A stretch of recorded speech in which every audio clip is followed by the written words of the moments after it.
Le Mali divorce avec l'Algérie pour se marier avec les Émirats Arabes Unis. Et bien le Mali et les Émirats se rapprochent ensemble, concluent une alliance, comme avec le Maroc. Le Mali, c'est un deuxième Maroc pour l'Algérie. Relations extrêmement froides, pratiquement en situation de rupture des relations diplomatiques, fermeture de l'espace aérien. Le Mali décide donc de se rapprocher des Émirats. Une délégation importante conduite par l'émissaire du président des Émirats Arabes Unis. Il s'agit de Cheikh Sharbout Ben Nahyan Al-Nahyan, qui avait entamé donc une visite officielle à Bamako, et sa délégation ont été reçus avec tous les honneurs. Les Émirats Arabes Unis souhaitent renforcer leur coopération avec le Mali dans plusieurs domaines. Dans le domaine de la sécurité, dans le domaine de l'énergie, dans le domaine des transports. Les échanges économiques entre le Mali et les Émirats ont dépassé, pardonnez-moi, la barre des 5 milliards de dollars. A permis aux autorités émiraties, aux autorités maliennes d'élargir et de consolider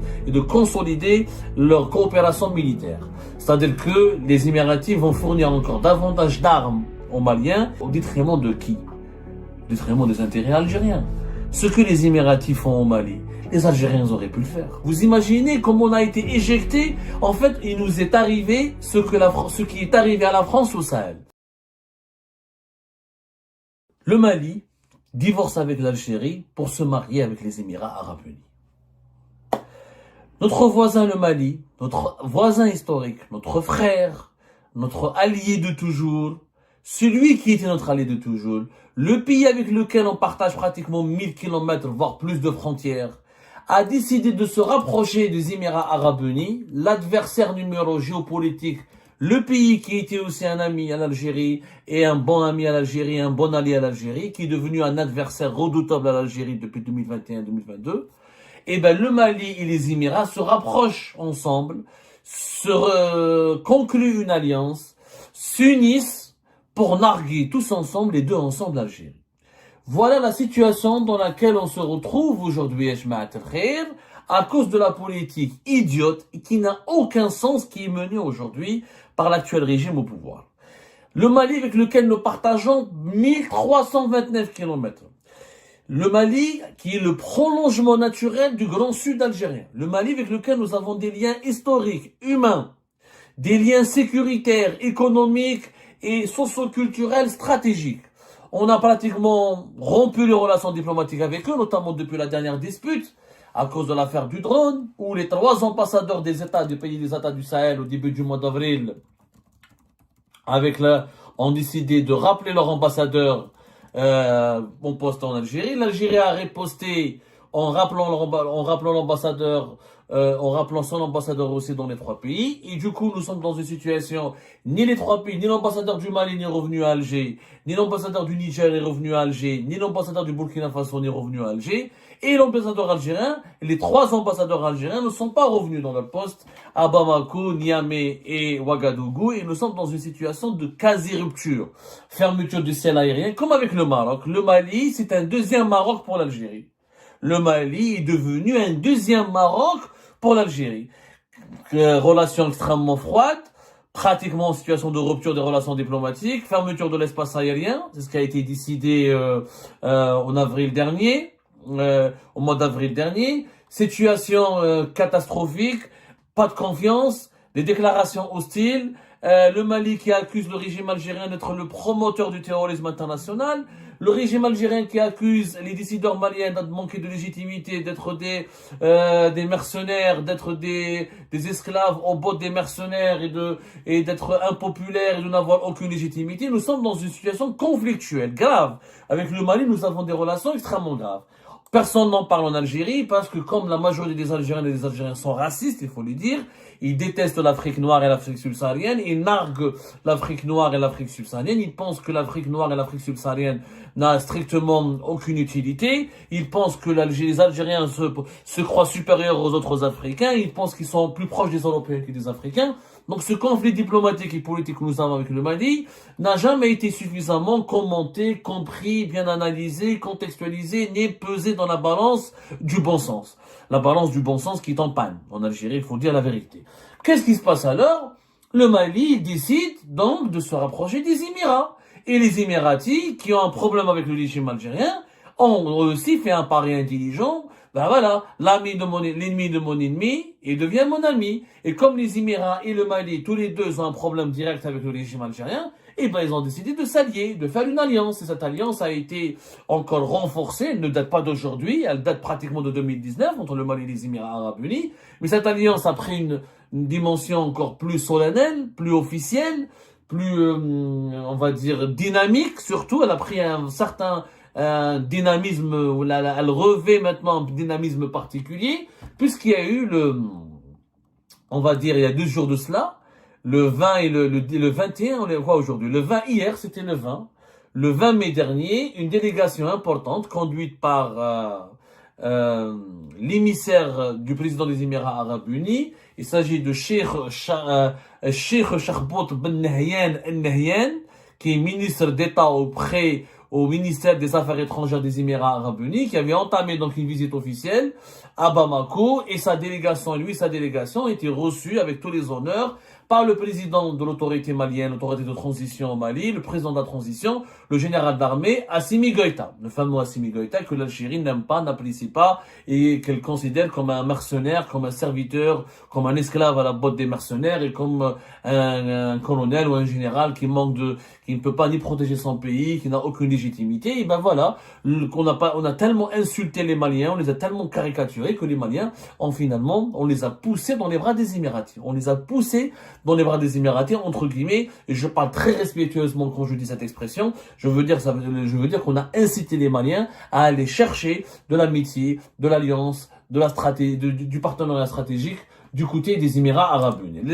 Les médias maliens, la télévision malienne ont diffusé des images très éloquentes du climat très détendu, très jovial, très fraternel, très cordial qui a caractérisé la réception organisée par Assimi Goïta, le président de l'autorité de transition, ou le président de la transition, voilà, l'autorité de transition au Mali, qui a donc déroulé le tapis rouge au ministre, voilà, délégation des Émirats arabes unis conduite par Cheikh Chahbout Ben Nahyan Ben Moubarak Nahyan, son nom complet, Cheikh Chahbout Ben Nahyan Ben Moubarak Nahyan, qui a le rang de ministre d'État auprès du ministre des Affaires étrangères des Émirats arabes unis. La rencontre donc s'était déroulée en présence du ministre des Affaires étrangères de la République du Mali, Abdoulaye Diop, et de l'ambassadrice du Mali aux Émirats arabes unis, Madame Diminato Sangare.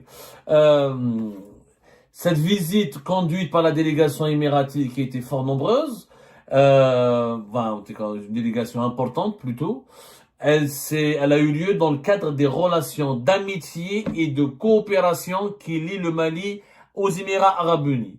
Les Émirats arabes unis souhaitent renforcer leur coopération avec le Mali dans plusieurs domaines. C'est ce que notent les autorités maliennes et les autorités émiraties dans des communications, dans des déclarations transmises et diffusées par la presse émiratie officielle et la presse officielle malienne. Dans le domaine de la sécurité, l'agriculture, le développement industriel et l'économie. Le Mali entretient des bonnes relations d'amitié et de coopération avec les Émirats arabes unis et notamment des alliances et des relations amicales au sein de plusieurs organisations internationales comme l'Organisation de la coopération islamique et d'autres organismes internationaux. Le Mali et les Émirats ont décidé donc de signer plusieurs accords de coopération dans le domaine de la sécurité, dans le domaine de l'énergie, dans le domaine des transports, dans le domaine de la construction des logements. Dans le domaine, cette visite témoigne de la volonté commune du Mali et des Émirats arabes unis de bâtir un partenariat durable basé sur la confiance mutuelle, le respect réciproque et la convergence d'intérêts stratégiques. Le partenariat durable basé sur la confiance mutuelle, le respect réciproque et la convergence d'intérêts stratégiques. Ça, c'est un document qui a été diffusé par les autorités maliennes à la suite ou à la fin de la visite de la délégation émiratie. C'est un document qui explique tout ce qui qui explique les discussions qui ont eu lieu entre les deux délégats, entre Assimi Goïta, le président malien, et la délégation émirati. Les discussions ont porté sur la perspective d'une collaboration accrue dans des secteurs tels que la sécurité, l'agriculture, le développement industriel et économique. Ça a été extrêmement positif pour les deux pays. Les images diffusées par la télévision malienne notamment dévoilent un président malien extrêmement content et heureux de rencontrer et d'accueillir ses hôtes émiratis. Et quand on planche, quand on s'intéresse,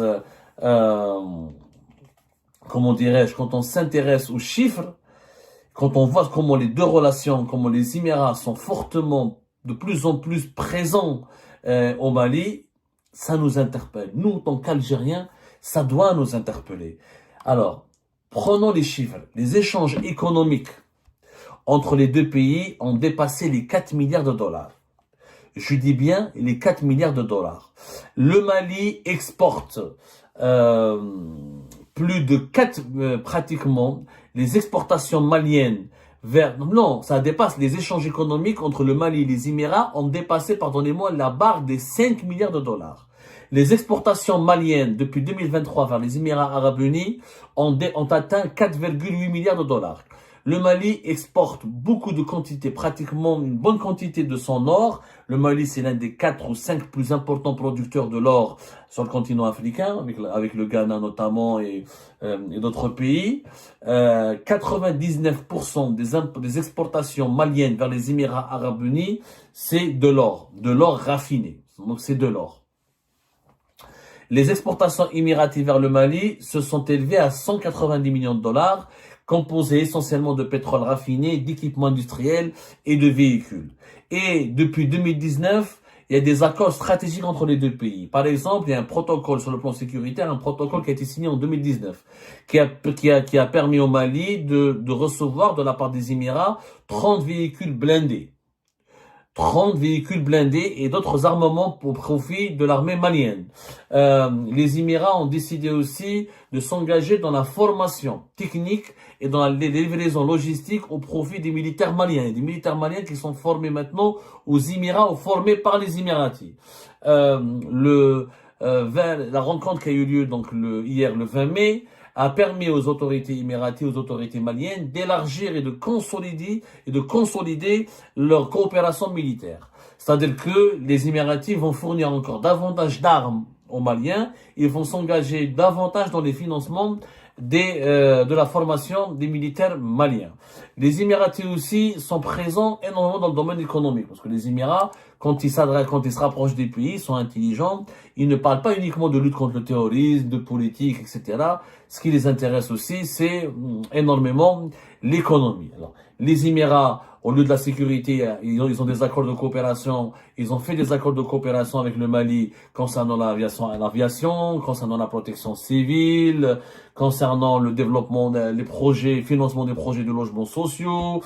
Il y a eu l'établissement d'une commission mixte de coopération et dans le domaine de la promotion réciproque des investissements. Il y a eu aussi une convention entre les deux pays dans le cadre de la lutte contre le trafic de drogue et la criminalité internationale. Il y a eu aussi la réalisation et des investissements dans le domaine de l'énergie. Le Mali a profité des investissements émiratis pour développer l'énergie solaire. Il faut savoir que le plus important investissement dans l'énergie solaire au Mali, ce sont les Émiratis à travers la centrale solaire de Touna, qui est un projet qualifié par les Maliens et par les observateurs maliens comme un projet énergétique majeur pour sécuriser l'approvisionnement énergétique de plusieurs régions maliennes. Et les Émirats veulent investir encore plus dans le domaine de l'énergie, des énergies renouvelables et dans le domaine de l'énergie tout court. Donc, il y a un rapprochement extrêmement important. Les Maliens ont compris qu'avec les Émiratis, ils ont beaucoup à gagner.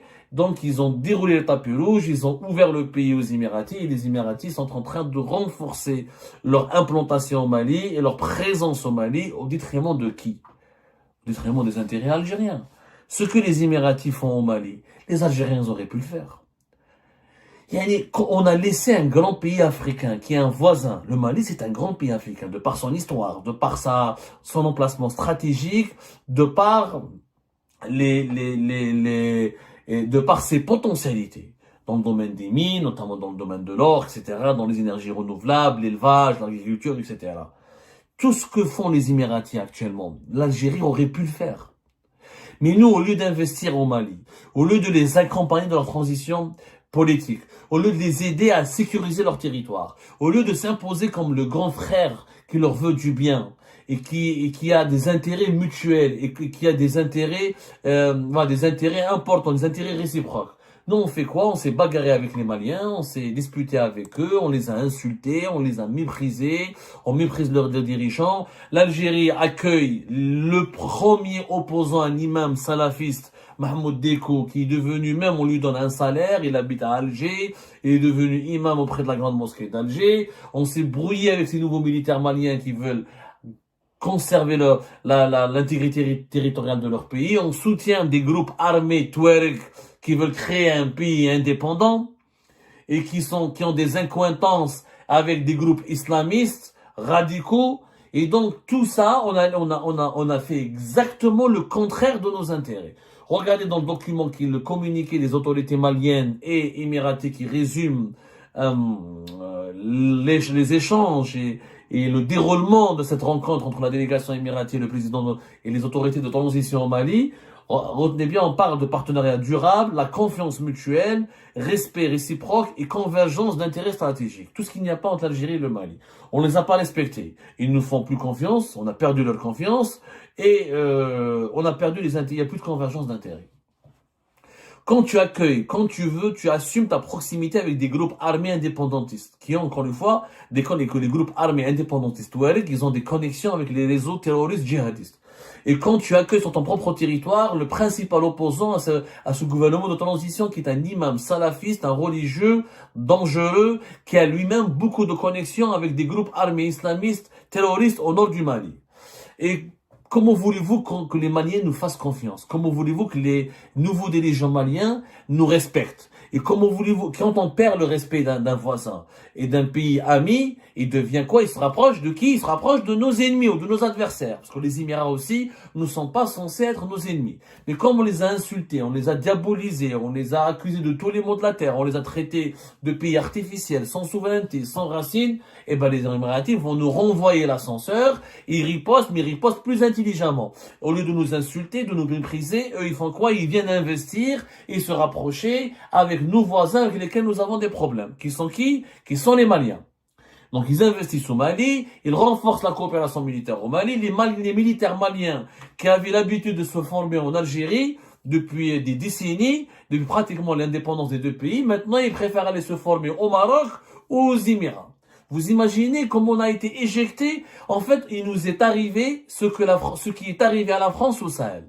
Après la France qui a été chassée du Sahel, c'est l'Algérie qui a été chassée du Sahel. Le Sahel est en train de devenir une zone d'influence pour le Maroc et les Émirats. Alors que c'était la zone d'influence et la zone d'influence stratégique de l'Algérie, c'était le bassin de l'Algérie, le Sahel. Aujourd'hui, il est en train de devenir le Sahel est en train de devenir un bassin émirati et un bassin marocain. Et le Mali, il est en train de devenir le deuxième Maroc pour l'Algérie. C'est-à-dire un pays qui nous est hostile, avec lequel nous avons des relations très tendues, avec lequel nous avons beaucoup de malentendus, beaucoup d'incompréhension, et qui abrite et qui développe des relations bilatérales avec tous nos adversaires géopolitiques. Pourquoi? Parce qu'on n'arrive pas à faire la paix avec le Mali. Quand on ne fait pas la paix avec quelqu'un, avec un voisin, quand on le menace, quand on l'insulte, quand on le nargue, quand on veut lui imposer, quand on viole sa souveraineté, parce qu'on veut imposer les accords de l'Alger de 2015 à des militaires maliens qui ne cessent d'expliquer que ces accords n'ont plus lieu d'être. On ne peut pas négocier avec des groupes armés qui sont financés par des puissances étrangères ou là qui ont des liens avec des groupes terroristes et qui veulent créer un État indépendant, qui veulent couper le pays en deux. C'est comme si demain, nous les Algériens et les Algériens, on va venir nous expliquer que la France ou l'Espagne ou l'Allemagne ou l'Italie ou les États-Unis ou notre puissance veut soutenir, veut nous imposer des accords de paix avec le MAC, et le MAC va avoir une armée pour pour libérer la Kabylie, ou pour créer un État au sein de la Kabylie, ou pour libérer la Kabylie du reste de l'Algérie, ou pour couper la Kabylie du reste de l'Algérie. Mais quel est l'Algérien qui va l'accepter? Aucun Algérien sensé, fier de l'être, qui est un peu de jugeote et de dignité ne va l'accepter.